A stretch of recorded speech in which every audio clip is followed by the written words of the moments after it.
trader mixes 26 kg of rice at 20 per kg with 30 kg of rice at 36 per kg. तो उसका total cost price कितना हो जाएगा? 26 into 20 plus 30 into 36, ये उसका टोटल कॉस्ट प्राइस हो जाएगा, क्योंकि उसने 26 केजी ली थी 20 रुपीज के रेट से और 30 केजी ली थी 36 पर केजी के रेट से, तो टोटल कॉस्ट प्राइस ही हो जाएगा। और उसने बेचा कैसे है, उसको सेलिंग प्राइस क्या है? सेल्स द मिक्सचर, दोनों को उसने मिक्स कर दिया वैरायटी को, और वो 30 रुपीज पर केजी बेच रहा है। तो अगर उसने खरीदी कितनी है, 26 प्लस 30, 56 केजी टोटल खरीदी है उसने, तो बेचेगा भी 56 केजी।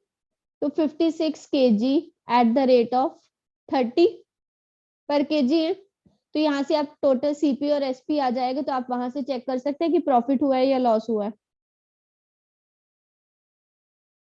यस और no?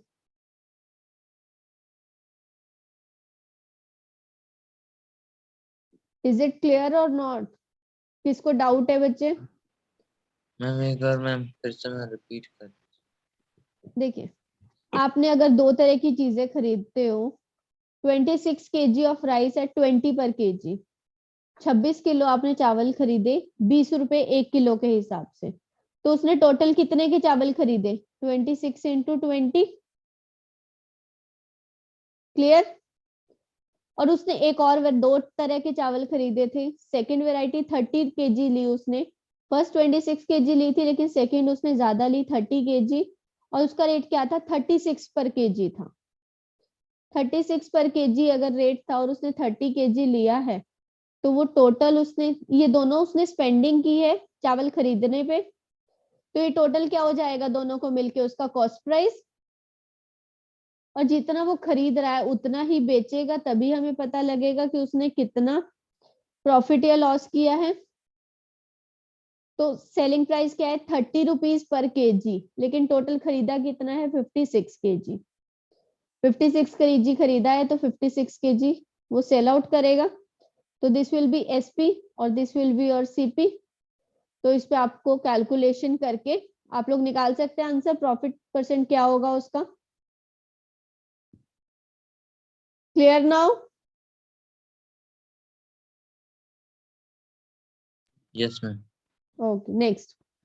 A shopkeeper expects a gain of 22.5% on his cost price. If in a week his sale was of 392 rupees, what was his profit? देखिए, 22.5% का प्रॉफिट हुआ है अगर, तो उसकी इतनी सेलिंग प्राइस हुई है। सेलिंग प्राइस आपको 392 दिया गया है, प्रॉफिट आपको दिया गया है 22.5%। अगर 100 होता कॉस्ट प्राइस, तो सेलिंग प्राइस क्या होता? 122.5, राइट? और 122.5% की वैल्यू हमें कितनी दी गई है? 392। तो 122.5% अगर 392 है, तो 100% कितना होगा? बताइए।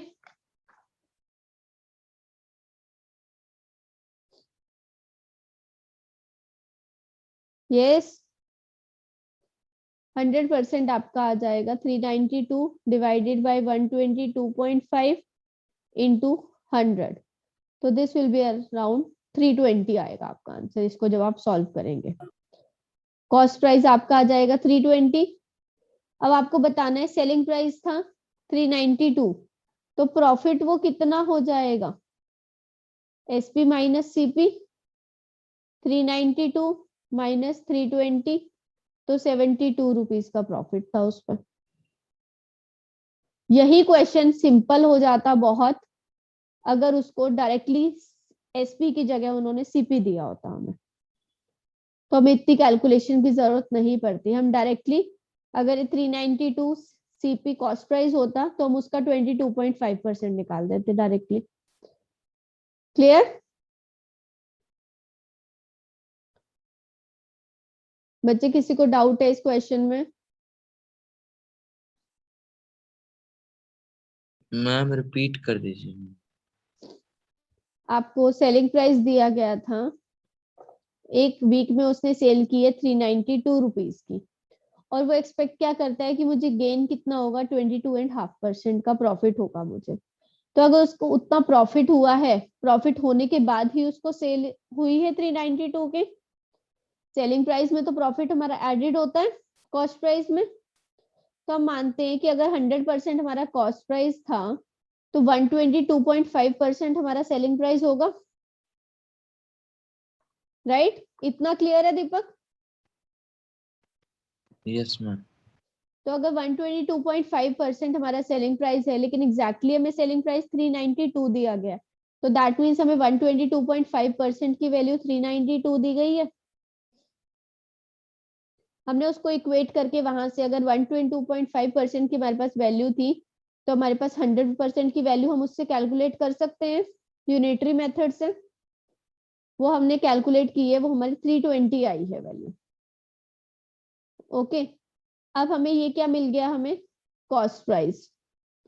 अगर कॉस्ट प्राइस 320 है, सेलिंग प्राइस 392 है, तो क्वेश्चन में हमें क्या निकालना है, प्रॉफिट बताना है कि कितने का प्रॉफिट हुआ एग्जैक्टली exactly। तो हमें 72 रुपीज का प्रॉफिट हुआ। अब क्लियर है? Yes ma'am. Next, a vendor bought toffees at 6 for a rupee, how many for a rupee must he sell to gain 20%?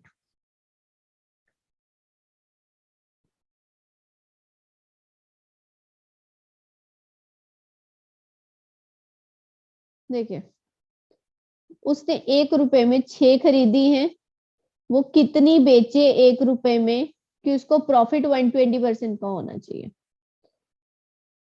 Okay, तो आपको क्या करना है, जो हमारी ये 120%, तो मतलब पहले कितना होगा, अगर 20% का प्रॉफिट हो रहा है तो 100 से 120 हुआ है, राइट? 20% का प्रॉफिट का मतलब यही है। तो लेकिन इसमें एक ट्रिक क्या है आपकी, कि आपको जो ये वैल्यूज लिखनी है, 100/120 इक्वल टू 6/x नहीं लिखना है आपको। आपको क्या करना है, जो ये वैल्यू है इसको इन्वर्स करना है, या तो आप इसको इन्वर्स कर लीजिए, अगर आप इसको 100/120 ही लिखना चाहते हैं कि पहले 100 था, 20% का प्रॉफिट हुआ तो इतना हो गया, तो आपको क्या करना है, ये वैल्यू इन्वर्स करके लिखनी होगी फिर। This is the trick to solve this question. Okay, पहले वो 6 बेचता था, अब वो कितनी बेचे कि उसको 20% का प्रॉफिट हो, तो दिस विल बी 20 एंड 5, तो x की वैल्यू यहाँ से आपकी 5 आ जाएगी, तो उसको 1 रुपए की 5 बेचेगा तो उसको 20% का प्रॉफिट होगा। Is this clear?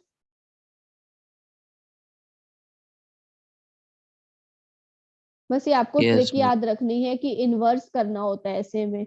और एक चीज और याद रखनी है कि जो आपकी मनी है, यहाँ पे भी 1 रुपीज था और यहाँ पे भी 1 रुपीज है, वो मनी जो है वो सेम रहनी चाहिए। लेट इट बी 10 रुपीज भी हो सकता है, 20, 50 कुछ भी हो, लेकिन आपको मनी को सेम करना है पहले। ओके, अगर यहीं पे आपको दिया जाता 6 for 2 रुपीज, ओके, एंड यहाँ पे आपको 1 रुपीज में ही पूछा जाता कि वो 1 रुपए में कितनी बेचे, तो आप कॉस्ट प्राइस भी कितने का लेंगे, 1 का ही लेंगे। 1 रुपी में कितनी आएंगी, अगर 2 रुपीज में 6 तो 3 आएंगी। तो उस वे से आपको सॉल्व करना है फिर। ओके, तो आपको मनी इक्वल करनी है हमेशा। A shopkeeper cheats to the extent of 10% while buying as well as selling. वो 10% का प्रॉफिट लेता है, बेचते हुए, खरीदते हुए भी और बेचते हुए भी। 10% का प्रॉफिट अगर वो खरीदते हुए ले रहा है, तो अगर वो 100 रुपए के पैसे, 100 की चीज के पैसे दे रहा है, तो वो चीज कितनी ले रहा होगा, 110 ले रहा होगा, जब उसको 10% का प्रॉफिट हो रहा है, राइट? ये तो क्या हो गया, वाइल बाइंग। खरीदते हुए। अब बोल रहा है कि उसने खरीदी तो 110 चीज है, वो उस पे भी 10% का प्रॉफिट ले रहा है बेचते हुए। वाइल सेलिंग क्या होगा, यहाँ पे भी आपको 10% का प्रॉफिट हो रहा है, लेकिन वो प्रॉफिट किस पे होगा, इस 110 पे होगा, क्योंकि खरीदा तो उसने 110 है टोटल। तो इसका 10% क्या होता है 11, तो यहाँ पे क्या हो जाएगा 121 हो जाएगा। क्लियर है इतना। 10% उसने खरीदते हुए प्रॉफिट लिया, तो 100 की उसने 110 चीज खरीदी, और 10% का बेचते हुए ले रहा है प्रॉफिट, तो 110 की 121, मतलब 121 की जगह वो 110 चीज दे रहा है, राइट। तो अब उसमें हमें बोला है कि ओवरऑल उसको कितना प्रॉफिट हुआ, 100 की चीज के वो 121 ले रहा है, तो उसको कितने 21% का प्रॉफिट हुआ।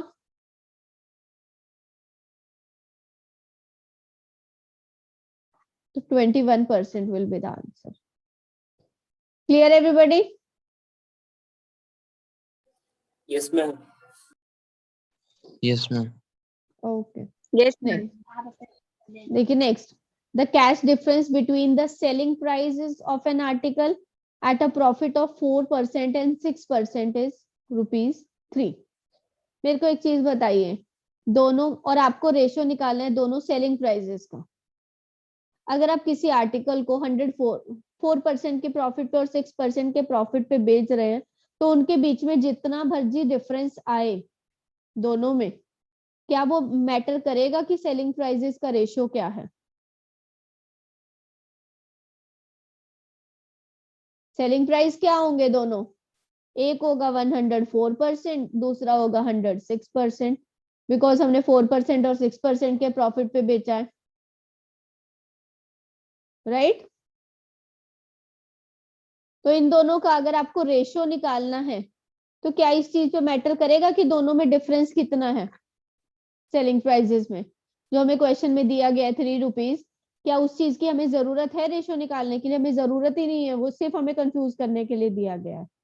तो ये 52:53, डायरेक्टली आप रेशियो निकाल सकते हैं, ऑप्शन बी आपका आंसर होगा। इस ₹3 की हमें जरूरत कब पड़ती, अगर आपको पूछा जाता कि पहले का कॉस्ट प्राइस क्या था और दूसरे का, मतलब कॉस्ट प्राइस क्या था, तब आपको जरूरत पड़ती।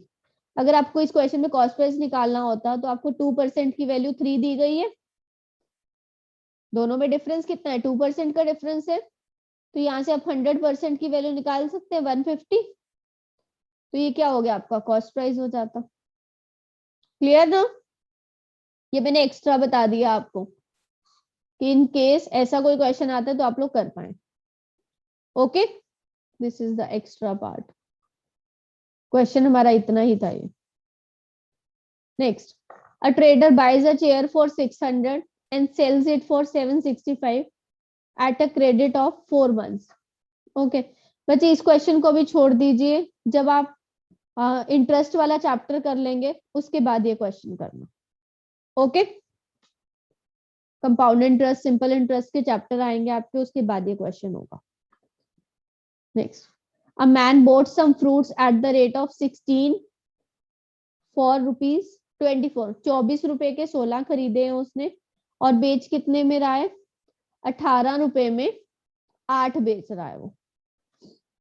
दैट मीन्स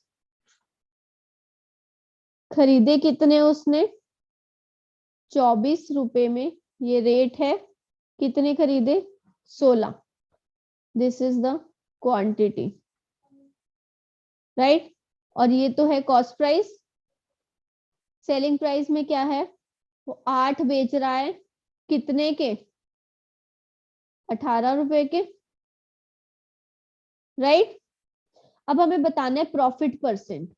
प्रॉफिट हमें किससे मिलता है, रेट से मिलता है, लेकिन कब मिलता है, जब हम क्वांटिटी सेम होनी चाहिए हमारी वाइल बाइंग और सेलिंग, तभी हमें प्रॉफिट लॉस का पता लगता है। तो या तो आप इसको 2 से डिवाइड कर लीजिए, मतलब 12 उसने 8 रुपीज के लिए होंगे, सॉरी 12 रुपीज के 8 लिए होंगे उसने, अगर हम इसको हाफ कर दे तो हमारा क्वांटिटी सेम हो गया 8 and 8, दूसरी चीज आप इसको 2 से मल्टीप्लाई भी कर सकते हैं, 16 और 36 हो जाएगा, उससे भी आंसर आ जाएगा। ओके, अब हमारा कॉस्ट प्राइस क्या है, उसने 8 लिए हैं 12 के और 8 बेच रहा है वो 18 के, तो प्रॉफिट क्या हो जाएगा 18 minus 12 by 12 into 100। Profit percent हमारा क्या आ जाएगा 6 बाय 12 इंटू 100, 1 बाय 2 इंटू 100, 50% आ जाएगा प्रॉफिट। क्लियर है सबको? दूसरी चीज जो मैं बोल रही थी, अगर आप इसको 16 में 36 कर रहे हैं तो ये क्वांटिटी सेम हो गई, तब हमारा प्रॉफिट परसेंट क्या आ जाएगा 36 minus 24 divided by 24 into 100, 12 by 24 into 100, 1 by 2 into 100 और 50% आ जाएगा तब भी। आप दोनों से कर सकते हैं, आप उसको हाफ करके भी कर सकते हैं और उसको डबल करके भी कर सकते हैं। Clear? Yes, what about others? Yes, ma'am. Okay. Next है the cost price of 9 articles is equal to selling price of 11 articles. Same question. Cost price of 9 is equal to selling price of 11. तो CP by SP का ratio आपका 11:9 आ जाएगा। तो यहाँ से आप निकाल सकते हैं लॉस परसेंट कितना है, 2 का 11 पे लॉस हो रहा है 200 by 11%, तो it will be 82 by 11%. That is option A. पूरा वीडियो देखने के लिए और लेटेस्ट एग्जाम अपडेट्स जानने के लिए डाउनलोड करें कैरियर डिफेंस स्कूल का एंड्रॉयड ऐप।